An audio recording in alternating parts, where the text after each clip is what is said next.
नमस्कार नमस्कार કસ્બાબા હાઈસ્કૂલના સંચાલક મંડળના આદરણીય પ્રમુખ શ્રી પરેશભાઈ સાથે મારા મિત્ર અને અમે એક જ સાથે બીએડ જેને કર્યું છે મારા ક્લાસમેટ કહેવાય અને તમારા આચાર્ય ઉદયભાઈ નાયક, આ લાઇબ્રેરીની પ્રવૃત્તિના ગાર્ડિયન અને સયાજી વૈભવ લાઇબ્રેરી જે પુસ્તકાલય છે એના ટ્રસ્ટી અને બાળકોમાં સારું વાંચનની જ્યોત જાગે એના માટે હંમેશા પ્રયત્નશીલ રહેતા ભેગાબેન, કસ્બાપાર હાઈસ્કૂલના શિક્ષકગણ અને આપ વિદ્યાર્થીઓ, આપ સૌ તમારા ટીચરે કહ્યું તેમ આ પ્રવૃત્તિથી વાકેફ છો. આઝાદીનો અમૃત મહોત્સવ એટલે કે 75 વર્ષ પૂર્ણ થયા આઝાદીના, એની ઉજવણી આપણા સમગ્ર ભારતમાં કરી રહ્યા છે. અને એ સાથે સાથે ઝવેરચંદ મેઘાણીજી, જેને આપણે રાષ્ટ્રીય શાયરના બિરુદથી ઓળખીએ છીએ, જેને ગાંધીજીએ ખુદ રાષ્ટ્રીય શાયર તરીકે નવાજ્યા, એમની 125મી જન્મજયંતિ છે. એટલે જ્યારે આ વાત થઈ, અમારી લાઇબ્રેરી સાથે વાત ચાલતી હતી, ત્યારે આ બાળકો સાથે આ બાબતમાં ગોષ્ઠી કરવાની છે મારે. તો મને થયું કે મેઘાણીજી આ તારીખે જન્મેલા, આમ કર્યું તેમ કર્યું, બધામાં તમને એ સ્ટીરિયોટાઇપ મિકેનિકલ વસ્તુ છે એમાં મજા નહીં આવે. આ કાર્યક્રમનો ઉદ્દેશ શું? સયાજી વૈભવ પુસ્તકાલય જે નવસારીનું એક આભૂષણ છે, નવસારીનું એક ઘરેણું છે, ગુજરાતભરમાં જેને વાંચનની ભૂખ જગાડી છે. સારું વાંચન કોને કહેવાય, યુવાનોને બાળકોને વાંચન તરફ દોર્યા છે, એ સયાજી વૈભવ લાઇબ્રેરી આ વિષય સાથે કેમ આવી હશે? પહેલો પ્રશ્ન. આઝાદીનો અમૃત મહોત્સવ જ્યારે આપણે મનાવી રહ્યા છીએ, ત્યારથી 75 વર્ષ પહેલા 1947માં આપણને આઝાદી મળી. આપણે બધા જ જેટલા અહીંયા બેઠેલા છે એ બધા આઝાદ ભારતમાં જન્મેલા છે. પણ આઝાદ ભારત પહેલાની સ્થિતિ, જ્યારે આપણે ગુલામ હતા ત્યારે શું સ્થિતિ હતી? આજે આપણે એવું થોડું ઘણું આપણે ઇતિહાસના પુસ્તકમાં વાંચ્યું, જાણ્યું કે ગાંધી, સરદાર, સુભાષબાબુ આ લોકોએ એક આંદોલન કર્યું અને આપણે આઝાદી મેળવી. કેટલાક લોકો એમ કહે કે ભગતસિંહ, રાજગુરુ, સુખદેવ આ બધાએ પોતાની કુરબાની આપી ત્યારે આપણે આઝાદી મેળવી. જો ખરેખર આઝાદી આટલા 10, 12, 15, 20 માણસોથી ન મળે. આઝાદી મેળવવા માટે અને કોઈ આંદોલનને સફળ બનાવવા માટે સમગ્ર તમારો જે દેશવાસી છે, જે તમારો સમાજ છે, બધાએ એક સાથે મળીને આંદોલનને સાથ આપવા પડે.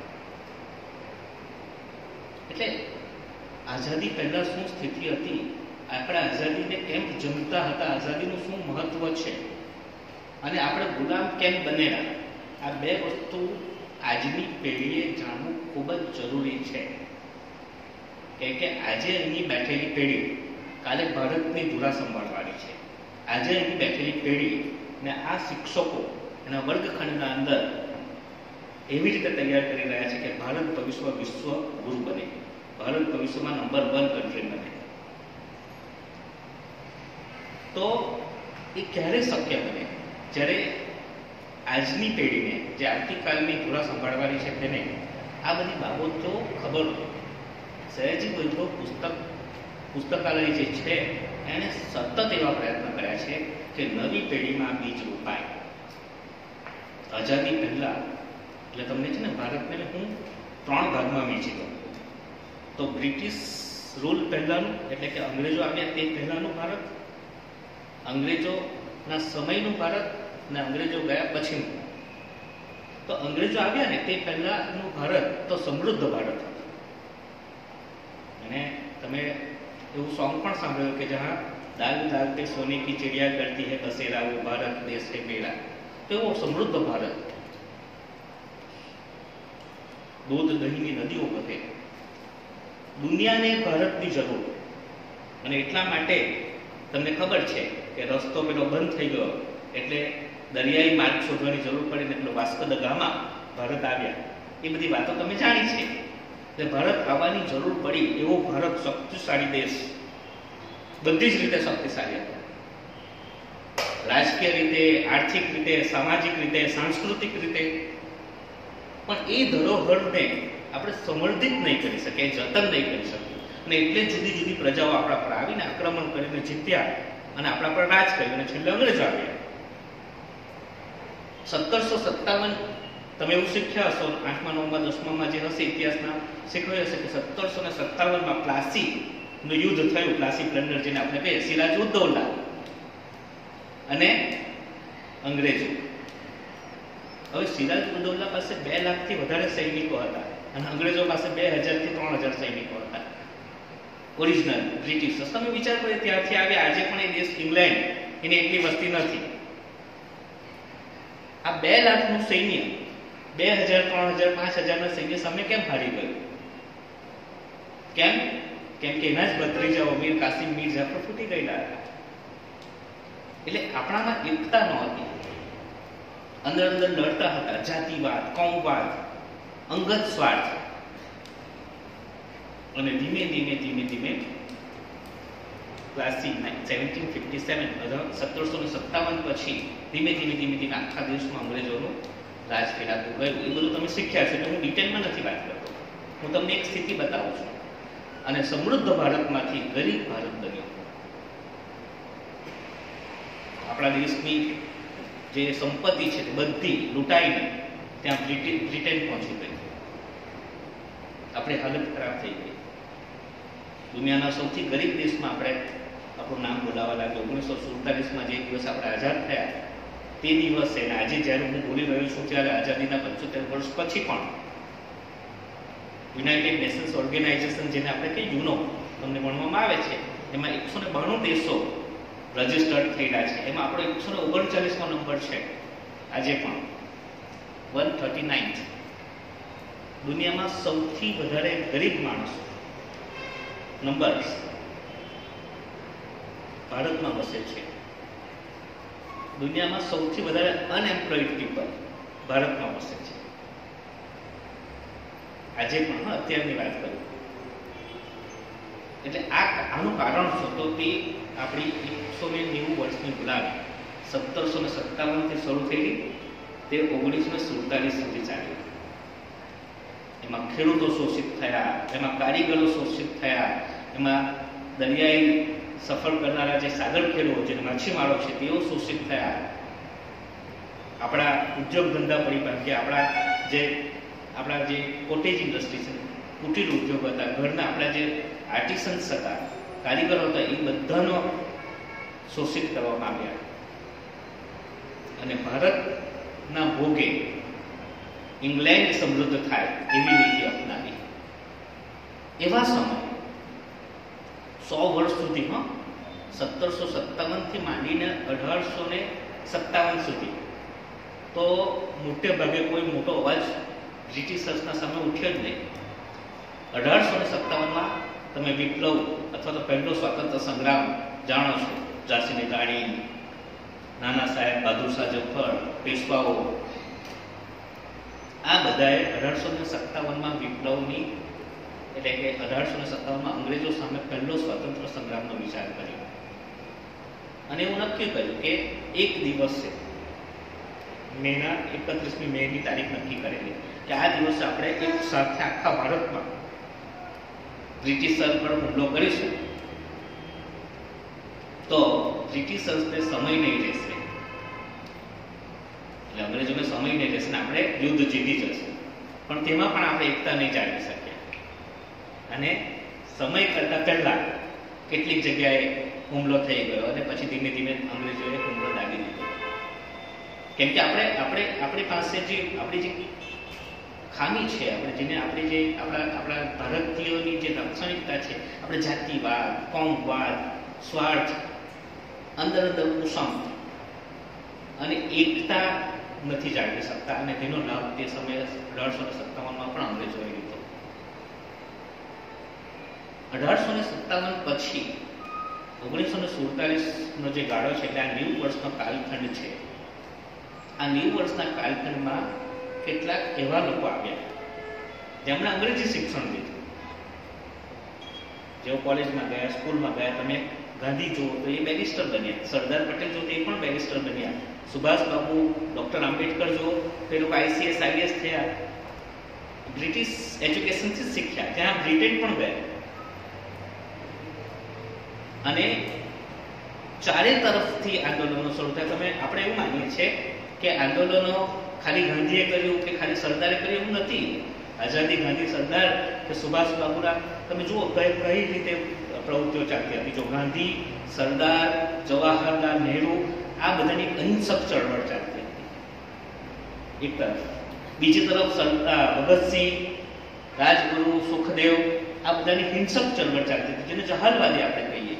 ત્રીજી તરફ સુભાષ બાબુ, જે ગાંધીથી સહમત નહીં થયા, એક સમય ગાંધી સાથે હતા, સહમત નહીં થયા, મહાત્માનું વિરુદ્ધ પણ સુભાષ બાબુએ જ આપેલું ગાંધીને. અને તેમણે દુનિયાના બીજા દેશો સાથે સંપર્ક કરીને જાપાન, ટર્કી, રશિયા અને આઝાદ હિંદ ફૌજની રચના કરી.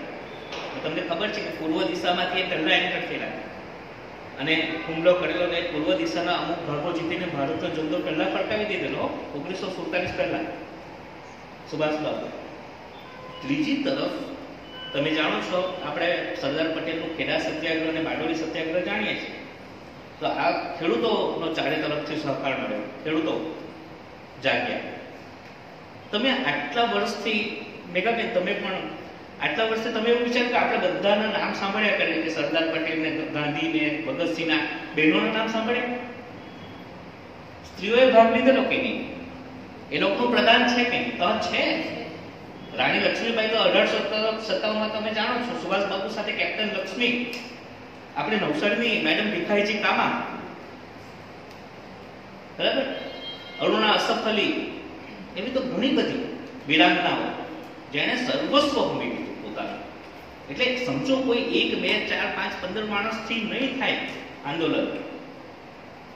કોઈ પણ આંદોલન હોય તો આઝાદી એ કોઈ 1, 2, 15 માણસોથી નથી મળી. સમગ્ર ભારત એક થઈને જ્યારે લડ્યું ત્યારે આઝાદી આપણે મેળવી શક્યા.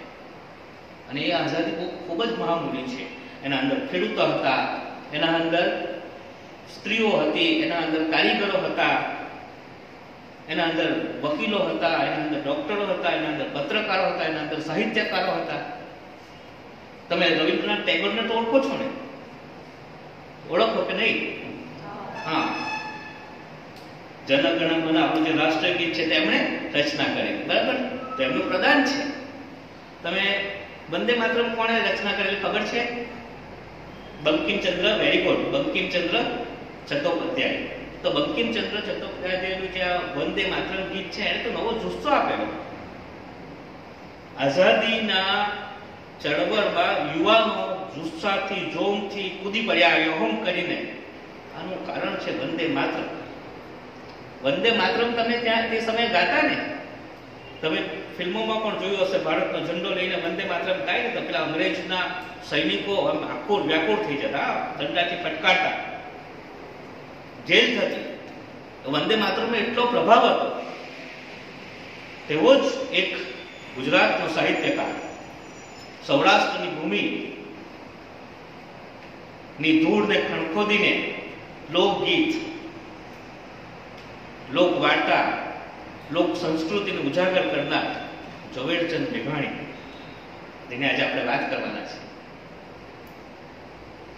એ પણ એક રાષ્ટ્રીય ચેતના, એક આખા આ આંદોલનને એક નવો જુસ્સો મળે, નવું બળ મળે, એના માટે આજે આ બુક લઈને આવ્યો છે. આ સિંધુડો જે બુક છે ને, આના અંદર એવા શૌર્ય ગીતો, એવા રાષ્ટ્રીય ચેતનાના ગીતો, એવા યુવાનોને દેશ માટે સર્વસ્વ હોમી દે એવી તત્પરતા આપી દે, એવા જુસ્સો ભરી દે, બલિદાન માટે તૈયાર થઈ જાય એવા ગીતોની રચના એમણે કરી.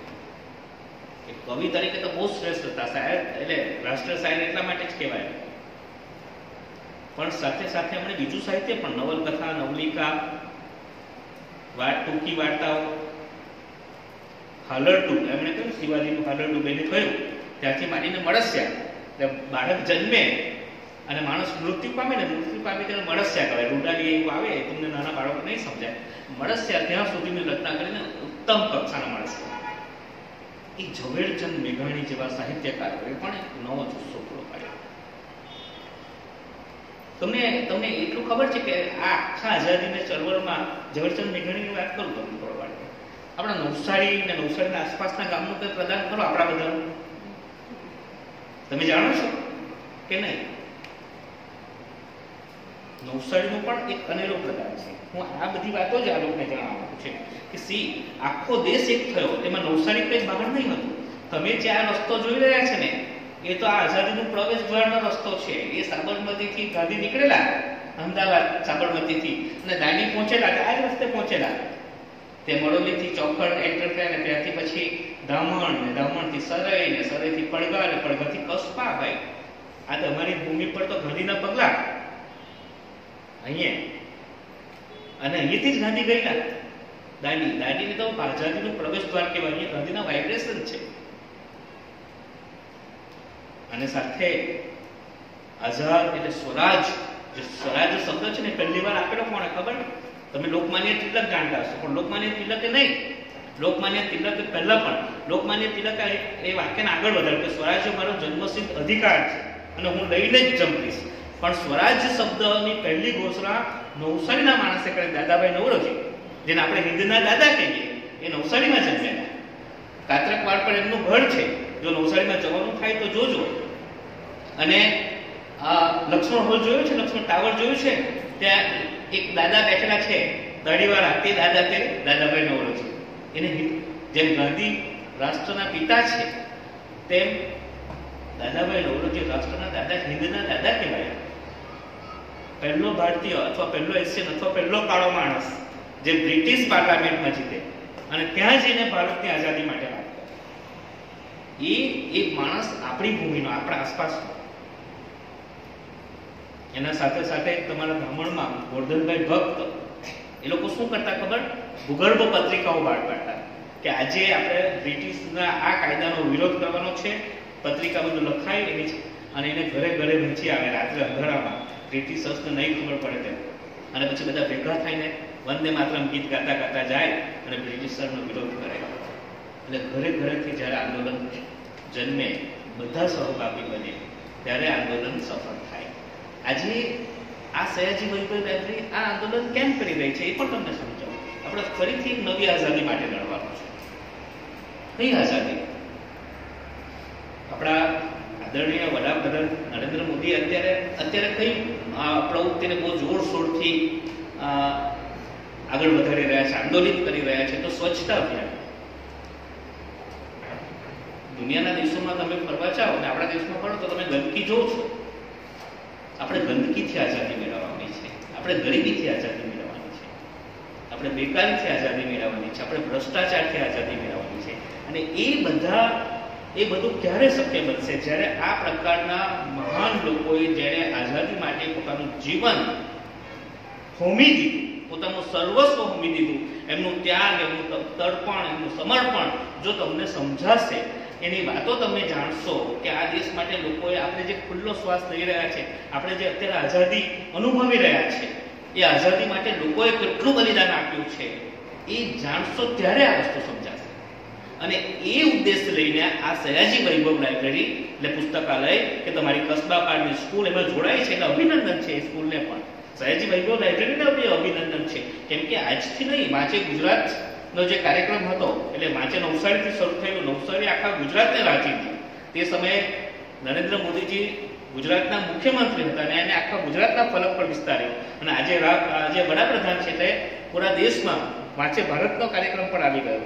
અને લોકો વાંચતા થાય, લોકો સારું વાંચતા થાય, વાંચન કરીને આ મહાન જે હૃદયો હતા, મહાન આત્માઓ જે હતી, જેણે દેશ માટે, જેણે માનવતા માટે પોતાનું સર્વસ્વ હોમી દીધું, એના બલિદાનને સમજે અને એમાંથી એક નવી પેઢી તૈયાર થાય જે રાષ્ટ્રીયતાના ભાવના અંદર હોય, માનવતાની ભાવના હોય અને આ દેશને શ્રેષ્ઠ બનાવવાની, પરમ વૈભવ સુધી લઈ જવાની જેને કામના હોય, એવી એક યુવા પેઢી તૈયાર કરવાનું આ કામ દરેક શાળાઓ સયાજી વૈભવ લાઇબ્રેરી, અને આપણે બધા મળીને કરી રહ્યા છીએ.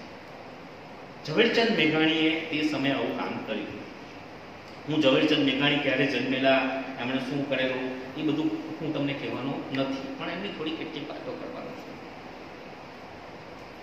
ઝવેરચંદ મેઘાણી માત્ર 50 વર્ષની ઉંમરે મૃત્યુ પામ્યા, અને લગભગ 22-23 વર્ષની ઉંમરે એમણે આ સાહિત્યનું સર્જન શરૂ કર્યું. એટલે લગભગ 25 વર્ષનો એમનો કાળ, અને 125મા વર્ષે યાદ કરાય. એટલે એ કેટલો, એનું કામ કેટલું જોરદાર હશે એ વિચાર કરો. શિવાજીનું હલરડું તમે સાંભળ્યું છે કે નહીં? શિવાજીનું હલરડું હું લાવેલો છું તમારા માટે, અને એમાં જુઓ કે જે મેઘાણીજી જે કહે છે ને કે બાળકના, તમે તો 5મા 6મા 7મા કયા ધોરણથી સાહેબ બેઠા છે? 6 થી, બરાબર.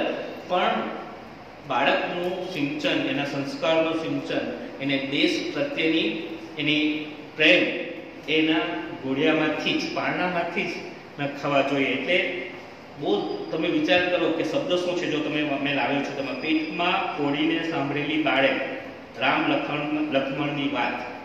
પેટમાં પોડીને એટલે જ્યારે પેટમાં હોય ને ત્યારથી જ, અને આ સાબિત થયેલી વાત છે. હા બેન, એ અભિમન્યુની વાત છે ને કે જ્યારે કોખમાં હતો ત્યારે જ 6 કોઠા શીખી ગયેલો, અને એ સાયન્ટિફિકલી, સાહેબ તો સાયન્સના છે એટલે એમને ખબર, સાયન્ટિફિકલી પ્રૂવ થયેલી વાત છે.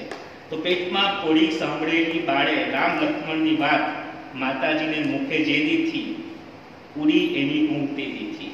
એમાં મને બહુ જ જે ગમતો છે ને શબ્દ, તે પોરજો રે મારા બાળ. પોરજો એટલે ઊંઘજો, બરાબર. પોડી લેજો પેટ ભરીને, આજે પેટ ભરીને ઊંઘી જજે ને. કાલે કાળા જુદ્ધ ખેલાશે. જુદ્ધ એટલે યુદ્ધ. કાલે યુદ્ધ ખેલાવાના છે. સુવા તાણું ક્યાંય ન રહેશે. તમારી પાસે સુવા માટે સમય પણ નહીં રહેશે. એટલે નાનપણથી પારણામાંથી બાળકને તૈયાર કરે જીજાબાઈએ, તો શિવાજી, જીજાબાઈ હોય તો શિવાજી જન્મે. પછી બાળકને તમે પેમ્પરિંગ કરો, કમ્ફર્ટ ઝોનમાં જ રાખો, તો એ શિવાજી નહીં બને. અને આજ માતા ચોડે ચૂંડિયું રે બાળક, એટલે ચૂંડિયું એટલે આજે તને કિસી કરે છે મમ્મી તારા બંને ગાલ પર, અને જીલજો બેવડ ગાલ એટલે બંને ગાલ પર આજે તારી માતાની જે કિસી છે, ચુમ્મત છે, તે લઈ લે. કાલે શું થવાનું છે? તો તેદી તારા મોઢરા માથે ધુઆધાર ટોપ મંડાશે. કે બ્રિટિશ ટોપની ટોપ, તે સમયે ટોપ ગોળા તે વધારે મંડાતા હતા, અને તેના સામે તારે ઉભા રહેવાનું છે. અને આ દેશને, આ ધર્મને, હિન્દુ ધર્મ માટે લડેલા, એનું રક્ષણ તમારે શિવાજીએ કરવા છે. આવું હલરડુનું જેણે રચના કરેલી, એના અંદર કેટલું શૌર્ય હશે એ ઝવેરચંદ મેઘાણીની આજે આપણે વાત કરવા છે. ઝવેરચંદ મેઘાણી તમારા જેટલા હતા ને, 12 વર્ષના, એટલે તમારી આસપાસની ઉંમરના, ત્યારનો એક કિસ્સો છે. એ ઝવેરચંદ મેઘાણી હોસ્ટેલમાં રહેતા અને ભણવા ગયા ત્યારે, અને વેકેશન પડે ત્યારે પાછું ઘરે જવાનું પોતે, હા, મા બાપ લેવા નહીં આવે. ઝવેરચંદ મેઘાણીના ફાધર છે ને ઇન્સ્પેક્ટર હતા, પોલીસ ઓફિસર હતા, એ બ્રિટિશ સૈન્યમાં જતા, પોલીસ ઓફિસર હતા, બ્રિટિશ સૈન્યમાં જતા. અને એમને હોસ્ટેલમાં મૂકેલા. એ ઝવેરચંદ મેઘાણીને પહાડનું બાળક પણ કહેવામાં આવે, કેમ કે ચોટીલા પહાડની તળેટીમાં એમનું ગામ, ને ત્યાં જન્મેલા. અને પહાડ કેમ એમ લક્ષણ હોય અને સશક્ત હોય, એવા સશક્ત માણસ. તમે એમનો ફોટો જોયો હશે, એમ સાફો પહેરેલો, ને પડછન કાયા, એટલે પહાડનું બાળકનું પણ એક બિરુદ છે એમનું. તો તે સમયે જ્યારે મૂકવા આવે ને હોસ્ટેલમાં બાળકને, ત્યારે પૈસા આપી જાય, કેમ કે જ્યારે રિટર્ન આવવાનો છે ત્યારે એને ટ્રેનમાં જવાનું, ટ્રેનમાંથી પાછું ઉતરીને બસ પકડવાની અને પછી ઘરે પહોંચવાનું હતું. એટલે ₹1નો સિક્કો એના ફાધર હોસ્ટેલના જે ગૃહપતિ હોય ને, આશ્રમ શાળા રહેતા હોય, તે આશ્રમને જે સાચવતા હોય ને, એને ગૃહપતિ કહેવાય, એને આપેલો, એને આપી જાય.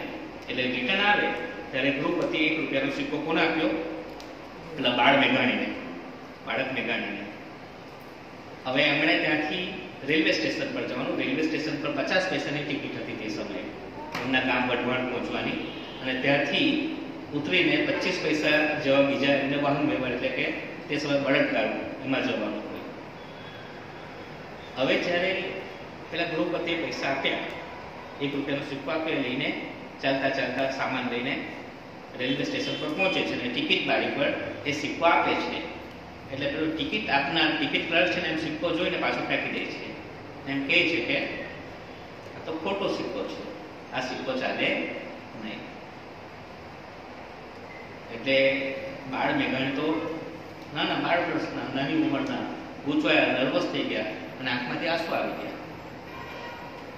એટલે એને રડતા જોયા અને પેલા જે પેલો ટિકિટ બારી પર બેઠેલો છે તે તો એના પર ધ્યાન પણ નહીં આપે.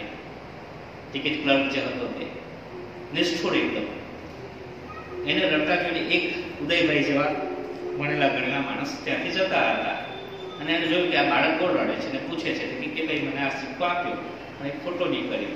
એટલે પેલો સારા ઘરનો સંપન્ન માણસ હતો એટલે 1 રૂપિયાનો સિક્કો ટિકિટ ક્લર્કને આપે છે ને કહે છે કે આને ટિકિટ આપી દેજો એના ગામની અને બાકીના પૈસા બચેથી પણ એને આપી દેજો. અને પછી એવી રીતે જાય છે. પણ એ જ્યારે આ બધી કથાઓ આપણે લખીને તેમાં આ વાત એ નોંધે છે કે 12 વર્ષની ઉંમરે, મેં આ વાત તમને કેમ કરી હતી કહું છું કે 12 વર્ષની ઉંમરે મેં સમાજના 2 રૂપ જોયા. એક એવું રૂપ જે અંગત સ્વાર્થ માટે બીજા કોઈને પણ છેતરી શકે, નાના બાળકને પણ છેતરી શકે, જે પેલો ગૃહપતિ હતો જેનું શિક્ષણનું કામ હતું. નાના બાળકને પણ 1 રૂપિયાની એને લાલચ અને એના માટે એને નાના બાળકનું શું થશે તે નહીં વિચારે. અને એક બીજું એવું રૂપ જોયું જે અજાણ્યો માણસ છે, જેને આ બાળક સાથે કઈ લાગતું વળગતું ન હતું, પણ એણે બાળકને રડતા જોયો અને એને એ બાળક પ્રત્યેથી કરુણા, દયા, જે તમે કહો તે જે ભાવ, માણસાઈ, એ માણસની માણસાઈ જોઈને. અને આ 2 રૂપના કારણે મારું ઘડતર થયું અને મેં વિચાર્યું કે આપણે, એટલે એમની એક બુકનું નામ માણસાઈના દીવા પણ છે.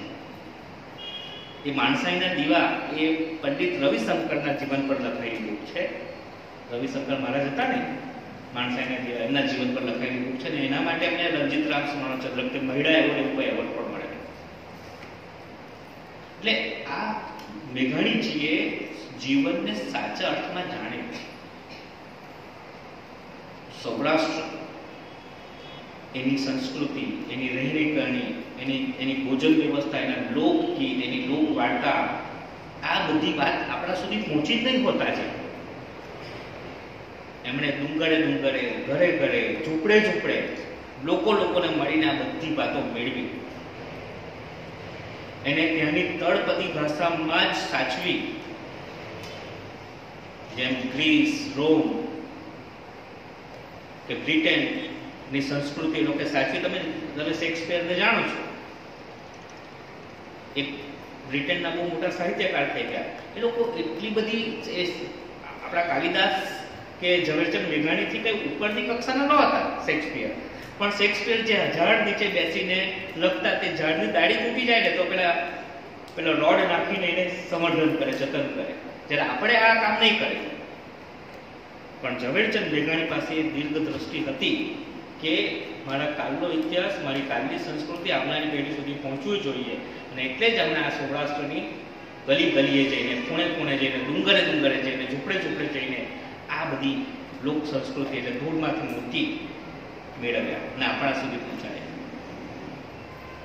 એકવાર દરિયાઈ ગીત, એક ડોસીમાના ગીત, એક પુસ્તક છે. એટલે આ બધા જે ગીતો છે ને તે લોકગીતો જે છે તે એમણે આ બધા લોકો પાસેથી મેળવેલા. તો એક ડોસીમા પાસે દરિયાઈ ગીત બહુ સરસ ગાય એમ કે, ને એના પાસેથી એક ઘણી દૂર રહેતી હતી અને ત્યાં જવાનું હતું અને બીજા ગામમાં હતું. તો એક બીજા જ સાહિત્યકાર, બહુ મોટા ગજાના સાહિત્યકાર, નામ નથી કે તેમને પણ પદ્મશ્રી મળેલો છે. તેની સાથે મેઘાણીજીની વાતચીત થઈ કે હું આ ડોસી પાસે ગીત લેવા જાઉં છું અને મારે જવાનું છે જરાક. તો પેલો બીજો સાહિત્યકાર કે ભાઈ તું ક્યાં અહીંયા જવાનો, આ તો એકદમ પછાત જાતિના લોકો ઝૂંપડામાં રાત્રે પીવાનું વ્યસનવાળા લોકો, બરાબર.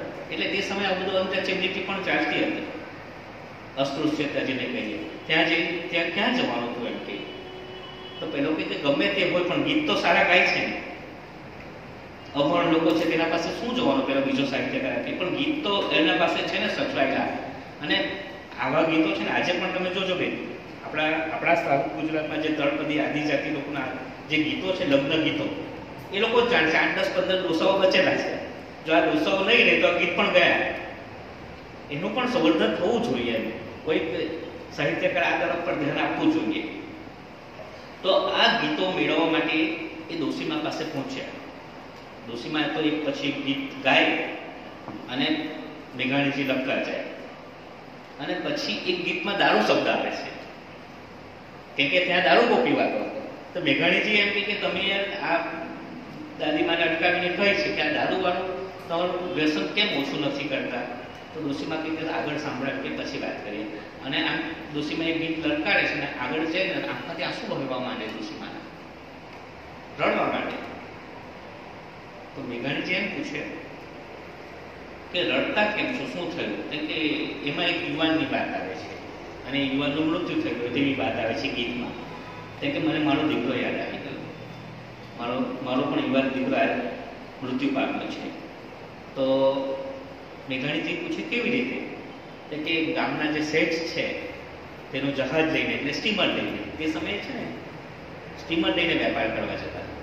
એટલે એ સ્ટીમરમાં માલ ભરીને બીજા શહેરમાં, બીજા થાણે, તે લોકો થાણો કહેતા, એટલે બંદર, જેને આપણે પોર્ટ કહીએ, ત્યાં પહોંચાડવાનું હતું. કે મારા દીકરાને આ કામ સોંપેલું, મારો દીકરો વાહન લઈને જતો હતો ને મધ દરિયે જહાજ ડૂબી ગયું અને મારો દીકરો પણ મૃત્યુ પામ્યો. તો મેઘાણીજીએ પ્રશ્ન પૂછ્યો, તો પછી તમે શેઠ પાસે કંઈ વળતર લીધું કે નહીં? કે પૈસા તમારો એક જુવાન દીકરો મૃત્યુ પામ્યો હોય તો એના પાસે કંઈ વળતર તો લેવું જોઈએ ને. તો ડોશીમા સ્તબ્ધ થઈને મેઘાણીને જોવા લાગ્યા ને કે હું કેવી રીતે લઈ શકું? જો તમે જેને આપણે અભણ કહેતા હતા, જેને આપણે પછાત કહેતા હતા, જેને આપણે નીચી જાતિના કહેતા હતા, પેલો બીજો સાહિત્યકાર જે કહેતા, એ કે હું કેવી રીતે એ શેઠ પાસે પૈસા માંગી શકું? એનો તો લાખોનો સામાન અને જહાજ એને મારા દીકરાના ભરોસે મૂકેલું હતું. મારા દીકરાની જવાબદારી હતી કે સલામત રીતે પહોંચાડે, ને એ નહીં પહોંચાડી શક્યો. અમારા કારણે, મારા દીકરાના કારણે એ શેઠનું નુકસાન થઈ ગયું ને હું એની પાસે માંગુ? જો એની મોરલ, એની જે નૈતિકતા છે તે સમયના લોકોની, એ જો એ ડોશીમાએ આવો જવાબ આપ્યો. મેઘાણીજી એમની વાતમાં નોંધે છે કે આપણે જેને સભ્ય ગણીએ છીએ તેઓનું સાચું વર્તન અને જેને આપણે અસભ્ય, અભણ ગણીએ છીએ તેઓનું સાચું વર્તન તમે એને મળો તો જ જાણી શકો. એટલે મેઘાણીજીએ શું કર્યું છે? તો આ જે એમણે રચનાઓ કરી છે, જે વાતો, એ ટૂંકી વાર્તા હોય કે નવલિકા હોય કે નવલકથાઓ હોય, એ આપણી બધાની આસપાસના, એટલે તે સમયના લોકોને, સૌરાષ્ટ્રના લોકોની વાતો છે. એ સૌરાષ્ટ્રની ભૂમિની વાતો છે. સૌરાષ્ટ્રની આખી જે સંસ્કૃતિ છે તેનું ચિત્ર રજૂ કર્યું છે અને સાચું ચિત્ર રજૂ કર્યું છે. તમને ઘણા ગીતો બધા કયા હશે, તમે એક એમનું ગીત બહુ જાણીતું છે, ભાઈ 5 જ મિનિટમાં પૂરું કરી નાખે, ચિંતા નહીં કરતા. એક ફિલ્મ સોંગ આવ્યું એનું, કયું? મોડ બની, બરાબર છે. કયું પિક્ચર ખબર છે? રામલીલા, એમ જ છે ને? હા, એટલે એમાં કેવું છે કે ખબર, સયાજી મેં આ પૂછવા અત્યારે નથી, કેમ કે આજના લોકોનો આદર્શ કોણ હોય? એ સ્વામી વિવેકાનંદ નથી હોતા, ઝવેરચંદ મેઘાણી નથી હોતા, ગાંધી નથી હોતા, સરદાર પટેલ નથી હોતા, સુભાષબાબુ નથી હોતા, ભગતસિંહ નહીં હોતા, રણવીર કપૂર હોય, રણવીર સિંહ હોય. અને ત્યાં જ મુશ્કેલી થાય. ને સયાજી વૈભવ લાઇબ્રેરીનું જે યજ્ઞ છે તે આ આદર્શો બદલવાનું છે, આપણા આઈડિયલ્સ બદલવાના છે. એટલા માટે આપણે આ પ્રવૃત્તિઓ લઈને આવ્યા છીએ. તો એ સોંગ બી છે ને, મોડ બની થને ગટ કરે ભાઈ, એ જે છે ને સોંગ, એ ખરેખર મેઘાણીજીએ ભાવાનુવાદ કરેલો છે. એ રવિન્દ્રનાથ ટેગોરનું સોંગ છે. ઓરિજિનલી બંગાળી ભાષામાં રવિન્દ્રનાથ ટાગોરે લખેલું. મેઘાણી પણ બંગાળમાં રહેતા. મેઘાણી એક જીવનદાર કે પ્રાણદાર એવું કંઈક નામ છે, એલ્યુમિનિયમ કંપનીમાં કામ કરતા બંગાળમાં. અને ત્યાંથી જ એમને આ સાહિત્યનો ચસ્કો લાગેલો. મેઘાણીને એમને ત્યાં વાંચ્યા બંગાળીમાં. અને આ મોડ બની થન ગટ કરે એ જે એનું ઓરિજિનલ બંગાળી સોંગ હતું એનું ભાવાનું વાત કર્યું, એટલે બેક ટુ કોપી નહીં, ભાઈ, એનું ભાવાનું વાત કર્યું અને લખ્યું. પછી પણ ખાનદાની કે ભાઈ એને કહ્યું કે આ ઓરિજિનલ બંગાળી સોંગ છે તેમાંથી, એમ નહીં કે બેકથી ચોરી કરી લઈએ તેવું. અને એકવાર રવિન્દ્રનાથ ટાગોરને શાંતિ નિકેતન એમનું જે આશ્રમ છે ત્યાં મળવા ગયા. તો પીએ કહ્યું કે આજેની 2-3 દિવસ પછી, કેમ કે તે સમયે એમને ગીતાંજલિના કારણે નોબેલ મળેલો અને નોબેલ પારિતોષિક મળેલો, એટલે બહુ બિઝી ચાલતા હતા. હા, લોકો મળવા, અનેક લોકો મળવા આવે ટાગોરજીને. તો એમ કહ્યું કે 3 દિવસ પછી સવારે 7:30 વાગે આવજો, 15 મિનિટ માટે મુલાકાત આપીશ. 7:30 થી 7:45 મેઘાણીજી 7:15 પહોંચી ગયા. પીએ સાથે વાત કરીને એમ પીએ કહ્યું કે 7:30 એક્ઝિટ જતો, 15 મિનિટ તમને મળશે સાહેબ, એમની સાથે વાતચીત થઈ ગઈ છે. 7:30 જ્યારે એન્ટર થાય છે ને પછી આ વાત કરે છે ને આ મોડ બની થનગટ કરે, એમને સંભળાવે છે રવિન્દ્રનાથ ટાગોરને. આ ગીત સાંભળતાની સાથે રવિન્દ્રનાથ ટાગોર ઊભા થઈ જાય છે અને હક કરે છે મેઘાણીજીને કે મેં જે ગીત લખ્યું છે બંગાળીમાં ઓરિજિનલ, એના કરતાં 5 ગણું 10 ગણું પણ 100 ગણું સુંદર તમે લખ્યું છે. એનું ભાવાનું વાત કરી છે ને એ પણ અદ્દલ સૌરાષ્ટ્રની સોળથી ભાષામાં. અને એ 15 મિનિટની એમની મુલાકાત 1 કલાક, 1.5 કલાક, 2 કલાક, 2.5 કલાક સુધી ચાલે છે. તો પીએ બહારથી કંટાળીને આવે છે અને કહે છે સાહેબ બહાર બહુ લાઈનમાં ઉભેલા છે અને તમારી મુલાકાત નાના એમ કે સૌરાષ્ટ્રથી એક ખૂબ જ ઊંચા દરજાનો સાહિત્યકાર આવ્યા છે, હું આજે એમની પાસે ઘણું શીખી રહ્યો છું, એવું રવિન્દ્રનાથ ટાગોરનો વાક્ય છે. એ મેઘાણી મેં આજે તમે લોકો, હું આ બધું તમે લોકો વાંચવાના છે ને એટલે ખાલી કેટલાક પોઈન્ટ જ કહું, એટલે તમે વક્તૃત્વ સ્પર્ધા રાખશો, નિબંધ સ્પર્ધા રાખશો, આ બધી સ્પર્ધા રાખવાના છો એટલે હું અમુક પોઈન્ટ જ કરતો છું, એટલે તમને આનંદ આવશે, અંદર વાતચીત વખતે ખ્યાલ આવશે. ગાંધી જ્યારે રાઉન્ડ ટેબલ કોન્ફરન્સમાં જવાના હતા, ગોળમેજી પરિષદ જેને કે રાઉન્ડ ટેબલ કોન્ફરન્સમાં, ગાંધી નર્વસ હતા કે બ્રિટિશર્સો શું કહેશે, બધી જે સ્થિતિ છે, પરિસ્થિતિ છે તે ભારતના તરફેણમાં આવશે કે નહીં. અને ગાંધીને પણ પાનો ચડે, ગાંધીને પણ એમ જુસ્સો આવે, એના માટે એમણે કવિતા લખેલી તે સમયે, તે પણ મેં તમારા માટે લાવ્યો છું, ગાંધીનો છેલ્લો કટોરો. એ કહું અને એક આઝાદીની કવિતા કહીને પછી આપણે કરીશું કે છેલ્લો કટોરો ઝેરનો આપી જજો બાપુ. એમાં પહેલા બધું લખેલું હતું, પણ પછી એક મિત્રએ કહ્યું કે આમાં આપણે બાપુને કહેતા છે ને, ગાંધી બાપુને, એટલે તમે બાપુ શબ્દ લખો. તો છેલ્લો કટોરો ઝેરનો આપી જજો બાપુ, સાગર કિનારા અંજલી નવ દોરજો બાપુ. બહુ મોટી કવિતા છે, પણ એનો જે અણખૂટ વિશ્વાસ છે, વધુ જીવન તમારું. અણખૂટ એટલે ખૂટે નહીં એટલો વિશ્વાસ તમારામાં છે બાપુ, ચિંતા નહીં કરતા, આખા દેશની નજર તમારા પર છે. ત્યાં જે ઇંગ્લેન્ડમાં જવાના છો, રાઉન્ડ ટેબલ કોન્ફરન્સ ઇંગ્લિશમાં કહેવાય, ગોળમેજી પરિષદ ગુજરાતીમાં, તેમાં આપણા ભારત વતી વાત કરવા, તો અમે તમારા પર વિશ્વાસ રાખ્યો છે, ચિંતા નહીં કરતા. ધ્રુતો દગલબાજો થકી પડ્યું પનારું, કે તમે જેના સાથે વાત કરવા છે તે ધ્રુત છે, દગલબાજો છે, દગાખોરો છે, ષડયંત્રકારી છે, તેની સાથે તમારો પનારો પડ્યો છે. અને શત્રુ તણે ખડે ધરી સુખથી સુનારું, એટલે શત્રુ બહુ ડેન્જર છે અને એના સામે તમારો પનારો પડ્યો છે, એટલે ગાંધીને પાનો ચડાવે છે. અને એમાં આખું નથી કરતો, છેલ્લો છે જો બાપ માતા આખલાને નાથવાનો, એટલે આખલો માતી ગયેલો છે, એટલે આખલો એટલે બળદ, હે ને, એ ગાંડો થઈ ગયેલો છે ને એવા અંગ્રેજો છે, એને આપણે નાથવાના છે. એટલે જો બાપ માતા આખલાને નાથવાને, જા વિશ્વ હત્યા ઉપડે જળ છાંટવાને, જા સત સાગર પાર સેતુ બાંધવાને. એટલે ગાંધીને કહે છે કે ઘનઘોર વનની ઘાટને અજવાળતો બાપુ, ઘનઘોર વન ચારે તરફ અંધકાર છે પણ એને તારે અજવાળવાનું છે બાપુ. તું ત્યાં જશે, ભારત ઉમ્મીદ લઈને બેઠેલો છે. વિકરાળ કેસરિયાળ ને પંપાળતો બાપુ, ચાલ્યો જજે તું જ ભૂમિયો ભગવાન છે બાપુ, છેલ્લો કટોરો ઝેરનો પી આપજે બાપુ. એટલે બાપુને આ પનારો ચડાવે છે. પણ આ જ્યારે બાપુ બેસવાના ને સ્ટીમરમાં, ત્યારે આ પત્રિકાઓ વેચવા લાગીને ત્યાં પહોંચી, તો કેટલીક પારસી બાઈઓ હતી ત્યાં, એને આ સમજાવ્યું જ નહીં.